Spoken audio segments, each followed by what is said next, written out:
வணக்கம். திசைகளின் 10 மணி செய்திகள். ஈரான் போர் பதற்றம். மலேசியா பாதுகாப்பாக இருந்தாலும் விழிப்புடன் இருக்க வேண்டும். பிரதமர் அன்வார்.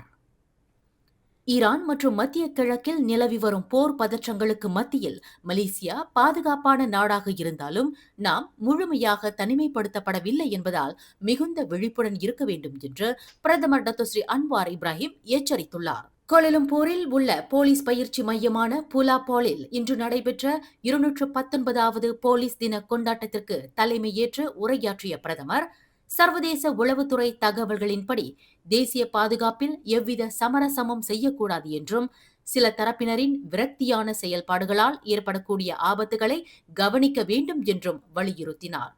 இந்நிகழ்வில் கலந்து கொண்ட உள்துறை அமைச்சர் டத்தோஸ்ரீ சைஃபுடின் நசுத்தியோன் இஸ்மாயில் செய்தியாளர்களிடம் பேசுகையில், அடுத்த 6 மாதங்களுக்கு மோதல் தொடர வாய்ப்புள்ளதை கருத்தில் கொண்டு பாதுகாப்பு, பொருளாதாரம் மற்றும் புவிசார் அரசியல் சூழல்களை மதிப்பிடவும், அதற்கேற்ப அவசரகால திட்டங்களை வகுக்கவும் உள்துறை மற்றும் தற்காப்பு அமைச்சகங்களுக்கு உத்தரவிடப்பட்டுள்ளதாக தெரிவித்தார். புகிட் அமான் போலீஸ் தலைமையகத்தின் முக்கிய அதிகாரிகள் முன்னிலையில் நடைபெற்ற போலீஸ் தின விழாவில் முன்னதாக போலீஸ் படை தலைவர் டத்தோஸ்ரீ முகமது கலீட் இஸ்மாயில் பிரதமரை வரவேற்றார். இந்த விழாவின் போது சிறுவர்கள் மற்றும் இளைஞர்கள் இடையே குற்றவியல் விழிப்புணர்வை ஏற்படுத்தும் புக்கு மஸ்ரா PDRM மாடியூல் கிஸ்டாரான் ஜினாயா கன கன டன் ருமாஜா என்ற புத்தகத்தை பிரதமர் டத்தோஸ்ரீ அன்வார் அதிகாரப்பூர்வமாக வெளியீடு செய்தார்.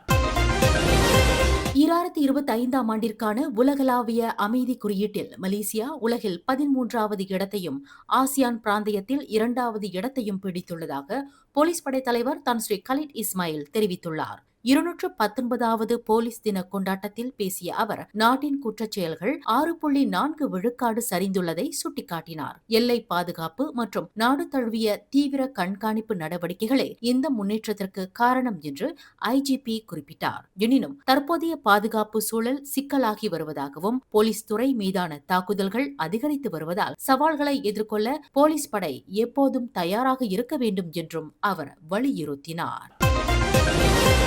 ஸ்லாங்கூர் மாநிலத்தின் முக்கிய மாவட்ட போலீஸ் தலைமையகங்களில் ஒன்றான தென்கிள்ளான் மாவட்ட போலீஸ் தலைமையகத்தின் 219வது போலீஸ் தினம் இன்று டெவான் சர்பகுணா மண்டபத்தில் வெகு சிறப்பாக கொண்டாடப்பட்டது.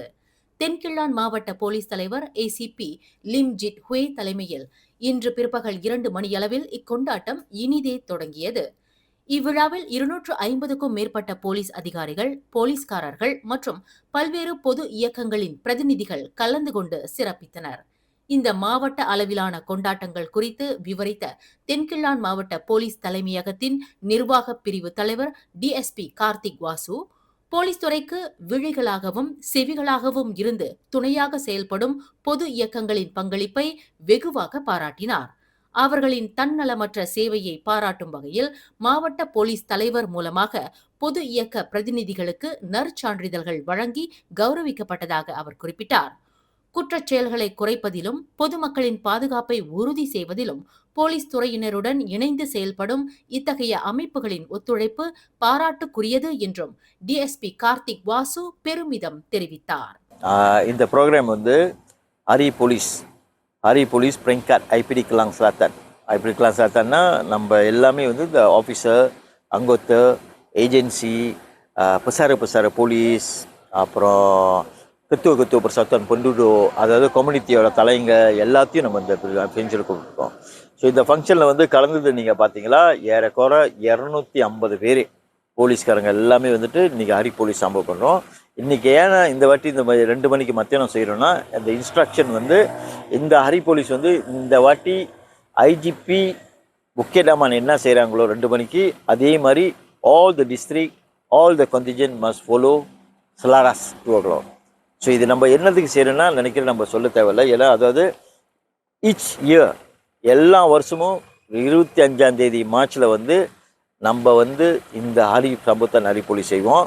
அதில் வந்து இந்த வாட்டி வந்து ஏறக்குறை 80 பேர், அதாவது ஏறக்குறை 35 பேர் போலீஸ்காரங்களுக்கு வந்து நம்ம சூறாப்பங்காருக்கான கொடுத்துருக்கோம். வேறு வந்து ஏஜென்சி லுவா, அதாவது இந்த ஏஜென்சி லுவா சொன்னால் பசுக்கான் சாபாத் கிட்ட நம்மளுக்கு ரொம்ப ஒத்துழைச்சிவங்க. அதாவது நீங்கள் சொல்லிங்களா பார்த்தீங்களா, பொம்பாலேருந்து, TNBலேருந்து, வெஸ்ட்பாட்ல இருந்து இவங்கெல்லாம் வந்து நம்மளுக்கு ரொம்ப ஒத்துழைச்சிக்கலாம். அவங்களுக்கும் கூப்பிட்டு ஓஸ்பிடி வந்து சர்டிஃபிகேட் கொடுத்துருக்காங்க. அது முடிஞ்சு வந்து persatuan penduduk கம்யூனிட்டினா அவங்க வந்துட்டு எப்போதுமே வந்து menjadi mata dan telinga kita. அதாவது எப்போ நம்ம வருவாங்க, ஸோ நம்மளுக்கு வேண்டி இன்ஃபோ கொடுப்பாங்க, நம்ம ஆப்ரேசி செய்யும்போது நம்ம போயிட்டு செய்வோம். ஸோ இந்த மாதிரி தான். ஸோ இதெல்லாம் சேர்ந்து நம்ம செய்கிறதுனால அவங்களுக்கும் ஒரு ரெக்கனைஸ். ஸோ இந்த போலீஸ் ஹாஸ்பிட்டலுக்கு என்ன ஆசை, ரெக்கனைஸ் பண்ணவங்களுக்கெல்லாம். ஸோ இந்த மாதிரி நம்ம செய்யும்போது வந்து இவங்களுக்கு வந்து அந்த ஸ்மாங்காட், அந்த மோரலி வந்து நம்மளுக்கு இன்னும் போலீஸ் கூட வந்து என்கேஜ்மெண்ட் தெரிஞ்ச செய்யணும்னு ஆசை இருக்கும். இந்த உன்னத தினத்தில் தென்கிழான் மாவட்ட போலீஸ் தலைமையகத்தில் நற்சான்றிதழ் வழங்கி கௌரவிக்கப்பட்ட போலீஸ் அதிகாரிகளில் ஏஎஸ்பி யுகேந்திரன் நாகலிங்கமும் அடங்குவர். எல்லாருக்கும் வணக்கம். நான் ASP Yugendran Nagalingam. I'm 46 old. நான் போலீஸ் போஸ்ட்டில் ஜாயின் பண்ணது வந்து 2006 ஜாயின் பண்ணேன். இப்போதைக்கு வந்து 20 இயர்ஸ் சர்வீஸில் இருக்கேன். கிளாங் ஸ்லாத்தானில் வந்து ஒரு 4 இயர்ஸ் and 2 months வேலை செஞ்சிட்ருக்கேன். கரண்ட்லி வந்து நான் ASP சியாசத்தா பெருட்டாங்கன் bahagian siasatan jenayah IPD Klang Selatan வேலை செஞ்சிட்ருக்கேன். ஸோ டுடே என்ன ஈவெண்ட்னா, இன்றைக்கி வந்து சம்புத்தான் peringatan Hari Polis 2019. ஸோ இந்த ஈவெண்ட் வந்து எவ்ரி 25th of March செய்கிற ஒரு ஈவெண்ட். ஸோ இந்த ஈவெண்ட் ஒரு ஸ்பெஷல் ஈவெண்ட். இந்த ஈவெண்ட்டில் வந்து எனக்கு சிஜிஎல் பங்கார்காரன் கொடுத்துருக்காங்க. So it's a very proud thing and I wish every police officer இஸ்லாமாபாத் ஹரி போலீஸ். தேங்க்யூ. 219வது போலீஸ் தினத்தை முன்னிட்டு தெற்கு கிள்ளான் மாவட்ட போலீஸ் தலைமையகம் வழங்கிய நற்சான்றிதழ் தங்களுக்கு கிடைத்த ஒரு பெரும் அங்கீகாரம் என மலேசிய இந்து சங்கத்தின் கோலக்கில்லான் பேரவைத் தலைவர் டாக்டர் ஆந்தனி சூசை பெருமிதத்துடன் தெரிவித்தார். தங்களது பொதுச் சேவையை பாராட்டி கௌரவித்த தென்கிள்ளான் மாவட்ட போலீஸ் தலைவர் ஏசிபி லிம் ஜிட் ஹுவே மற்றும் உயர் அதிகாரிகளுக்கு அவர் தனது மனமார்ந்த நன்றிகளை தெரிவித்துக் கொண்டார். இதுகுறித்து மேலும் பேசிய அவர், மலேசிய இந்து சங்கத்தின் கோலக்கில்லான் பேரவை போலீஸ் துறையுடன் எப்போதும் இணக்கமான உறவை கொண்டுள்ளது. சமூக பாதுகாப்பு மற்றும் அமைதி காக்கும் பணிகளில் காவல்துறையினருக்கு துணையாக செயல்படும் எங்களது சேவையை அங்கீகரித்து இந்த நற்சான்றிதழ் வழங்கப்பட்டுள்ளது. இது எங்களை போன்ற பொது இயக்கங்களுக்கு கிடைத்த கௌரவம் மட்டுமல்லாமல் தொடர்ந்து சமூக பணியாற்ற கூடுதல் ஊக்கத்தையும் அளிக்கிறது என்று டாக்டர் ஆந்தனி விவரித்தார். வணக்கம், நான் டாக்டர் ஆந்தனி பேசுகிறேன். மலேசியா இந்து சங்கம் போர்ட்லாங் வட்டாரத்திலிருந்து பேசுகிறேன். இன்றைய எங்களுக்கு பார்த்தீங்கன்னாக்கா சம்பத்தான் ஹரி போலீஸ் 219 tahun 2026 நமக்கு அழைப்பு கொடுத்து சங்கத்தை அங்கீகாரம் பண்ணி ஒரு சிஜிஎல் பங்கார்கான்னு கொடுத்தாங்க. இதை ஏற்பாடு பண்ணி கொடுத்த அதிகாரிகளுக்கும் ரொம்ப நன்றி சொல்கிறேன். நம்ம இந்த பொதுநல சர்வீஸில் பல காலமாக இருக்கும். அதுவும் இந்து சங்கத்தில் இருந்து இன்றைக்கு அது பிரதிநிதியாக வந்து பெற்றுக் கொடுத்தா நான் பெரும் மகிழ்ச்சி அடைகிறேன். இந்த நிகழ்வில் தென்கிள்ளான் வட்டாரத்தைச் சேர்ந்த இதர நன்சேவையாளர்களும் கௌரவிக்கப்பட்டனர். வணக்கம், என் பேர் மகேந்திரன். நான் கேஆர்டி ஃபர்ஸ்ட் ஐடென்சி உலுபாலான்லேருந்து வந்திருக்கேன். நான் வந்து கேஆர்டி ஜோன் 3 டைரா கிளாங் தலைவனாகவும் இருக்கேன். என் கீழே 35 கேஆர்டி இருக்குது. ஸோ இன்றைக்கி நீங்கள் பார்த்தீங்கன்னாக்கா sempena Hari Peringatan Polis tahun 219. So இந்த 2026 வந்து இங்கே ஐபிடி கிளாங் பண்டாமரான் பாலாயில் வந்து இன்றைக்கி செஞ்சுருக்காங்க. இன்றைக்கி எனக்கு இந்த சிஜிஎல் வந்து கொடுத்துருக்காங்க. அனைவருக்கும் வணக்கம். என் பேர் தியாகராஜன் பெருமாள். நான் வந்து கேஆர்டி ஜோன் பி பண்டா சந்தோஷலேருந்து வந்திருக்கேன். ஒரு பங்குருசி இங்கே கேஆர்சிக்கு. அதே நேரத்தில் நானும் ஒரு மீடியேட்டர் கம்யூனிட்டி. இங்கே வந்து இன்றைக்கி வந்து 219வது வருஷத்தோட போலீஸோட சிறப்பு நிகழ்ச்சி நடத்தியிருக்காங்க. ஸோ இங்கே வந்து எங்களுக்கு ஒரு அழைப்பு கொடுத்து முக்கியத்துவம் கொடுத்துருக்காங்க. இங்கே வந்து மக்களுக்கு என்ன சொல்ல வரும்னா, போலீஸும் நம்மளும் நண்பராக தான் இருக்கிறோம். நம்ம ஏரியாவில் வந்து ரொம்ப பேர் பயப்படுவாங்க சந்தோஷாவில். இப்போல்லாம் இல்லை. சந்தோஷாவில் வந்து கேஆர்சி ஆக்டிவாக இருக்குது. அதே நேரத்தில் போலீஸும் ஆக்டிவாக இருக்காங்க. எங்கள் கூட அடிக்கடி வந்து கலந்துக்குவாங்க. விழாவில் முன்னதாக மாவட்ட போலீஸ் தலைவர் ஏசிபி லிம் ஜிட் ஹுவே போலீஸ் தின சிறப்பு உரையை வாசித்தார். கார்ப்பரேட் மாஃபியா புகார்களுக்கு உள்ளாகியுள்ள தொழிலதிபர் விக்டர் சின் தற்போது எங்கே இருக்கிறார் என்பது தங்களுக்கு தெரியும் என உள்துறை அமைச்சர் doctor Sri Saifuddin Nasution Ismail தெரிவித்துள்ளார். இன்று 219வது போலீஸ் தின கொண்டாட்டத்தில் பேசிய அவர், விக்டர் சின் மீதான விசாரணை ஆரம்ப கட்டத்தில் இருப்பதாகவும் அவரது கடப்பிதழை ரத்து செய்வது குறித்து அதிகாரிகள் முறைப்படி முடிவெடுப்பார்கள் என்றும் கூறினார்.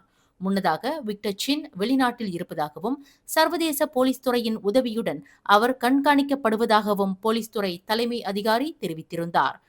ஸ்லாங்கூரில் உள்ள விக்டர் சின்னின் அலுவலகங்கள் மற்றும் இல்லங்களில் அண்மையில் போலீஸ் துறை அதிரடி சோதனைகளை நடத்தியது.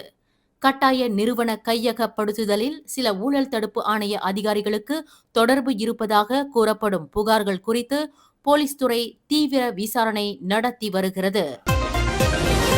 எரிபொருள் வாராந்திர விலை நிர்ணயிப்பில் பெட்ரோல் RON 97 மற்றும் மானியமற்ற RON 95 பெட்ரோல் விலைகள் லிட்டருக்கு 60 சென்ட் உயருகின்றன. அதேவேளையில் தீபகற்ப மலேசியாவில் டீசல் விலை லிட்டருக்கு 80 சென்ட் அதிகரிக்கப்படுவதாக நிதி அமைச்சு அறிவித்துள்ளது. புதிய அறிவிப்பின்படி RON 97 1 litre 5 ringgit 15 சென்டாகவும் மானியமற்ற RON 95 petrol 3 ringgit 87 சென்டாகவும் நிர்ணயிக்கப்பட்டுள்ளன. தீபகற்ப மலேசியாவில் டீசல் விலை லிட்டருக்கு 5 ரிங்கிட் 52 சென்டாக உயர்கிறது. இருப்பினும் பூடி 95 திட்டத்தின் கீழ் மானிய விலை பெட்ரோல் 1 ரிங்கிட் 99 சென்டாகவும், சபா சரவா மற்றும் லாபுவானில் டீசல் விலை 2 ரிங்கிட் 15 சென்டாகவும் எவ்வித மாற்றமும் இன்றி நீடிக்கின்றன. இந்த புதிய விலைகள் ஏப்ரல் 1ஆம் தேதி வரை அமலில் இருக்கும் என்று நிதி அமைச்சு அறிவித்துள்ளது. நாட்டில் கொள்கலன்கள் அல்லது பீப்பாய்களில் 20 லிட்டருக்கு மேல் பெட்ரோல் அல்லது டீசல் வாங்க விரும்பும் தனிநபர்கள் மற்றும் நிறுவனங்கள் இனி சிறப்பு அனுமதி பத்திரம் பெறுவது கட்டாயம் என்று உள்நாட்டு வாணிபம் மற்றும் வாழ்க்கை செலவு அமைச்சு அறிவித்துள்ளது. இதுகுறித்து அந்த அமைச்சின் அமலாக்க பிரிவு இயக்குநர் டத்து அஸ்மான் அடாம் கூறுகையில், மானிய விலையிலான எரிபொருட்கள் முறைகேடாக பயன்படுத்தப்படுவதை தடுக்க இந்த நடவடிக்கை எடுக்கப்பட்டுள்ளது என்றார். அவசர காலங்களை தவிர்த்து வாகனத்தின் எரிபொருள் தொட்டியை தவிர மற்ற தேவைகளுக்காக 20 லிட்டருக்கு மேல் எரிபொருள் வாங்குவோர் 1961ஆம் ஆண்டு விநியோக கட்டுப்பாட்டு சட்டத்தின் கீழ் முன் அனுமதி பெற வேண்டும் என்று தெரிவித்தார். ஃபாக்லீஃப் ஓட்டுநர்கள், விவசாயம், மீன்பிடி தொழில், உணவு தொழில் மற்றும் சிறிய அளவிலான கட்டுமான பணிகளில் ஈடுபடுபவர்கள் இந்த சிறப்பு அனுமதிக்கு விண்ணப்பிக்க தகுதியுடையவர்கள் ஆவர் என்பதையும் அவர் விளக்கினார். பிரபலமான சன்வே மேகா ரோட் ஷோ இந்த ஆண்டு மார்ச் 13ஆம் தேதி முதல் ஏப்ரல் 14ஆம் தேதி வரை முழுமையாக டிஜிட்டல் முறையில் சன்வே சூப்பர் ஆப் வழியாக நடைபெறுகிறது. இந்த ஆண்டின் சிறப்பு அம்சமாக ஒவ்வொரு செவ்வாய் மற்றும் வியாழக்கிழமைகளில் மெகா ஹவர் அதிரடி விற்பனை நடைபெறும். இதில் சில தேர்ந்தெடுக்கப்பட்ட சலுகைகள் வெறும் 1 ரிங்கிட் முதல் கிடைக்கும். மேலும் மார்ச் 27 முதல் ஏப்ரல் 12 வரை குறிப்பிட்ட தேதிகளில் சமூக ஊடக பிரபலம் அரவிந்த் குமார் பங்கேற்கும் நேரலை ஷாப்பிங் நிகழ்ச்சிகள் இடம்பெறும். இவ்விழாவில் சன்வே ஹோட்டல்களில் தங்குவதற்கான சிறப்பு தள்ளுபடிகள், சன்வே லகூன் மற்றும் லாஸ் வேர்ல்ட் ஆஃப் தம்பூன் வருடாந்திர அனுமதி சீட்டுகளுக்கு அதிரடி விலை குறைப்பு என பல சலுகைகள் காத்திருக்கின்றன.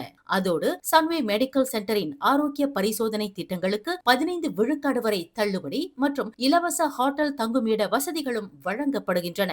வீடு வாங்க திட்டமிடுபவர்கள் சன்வே ப்ராப்பர்ட்டி மூலம் 5000 ரிங்கிட் வரை கூடுதல் தள்ளுபடியை பெறலாம். 300 ரிங்கிட் மற்றும் அதற்கு மேல் செலவு செய்பவர்களுக்கு அதிர்ஷ்ட சக்கரத்தை சுழற்றி பரிசுகளை வெல்லும் வாய்ப்பு உண்டு என அந்த நிறுவனம் வெளியிட்ட பத்திரிகை அறிக்கையில் தெரிவிக்கப்பட்டுள்ளது.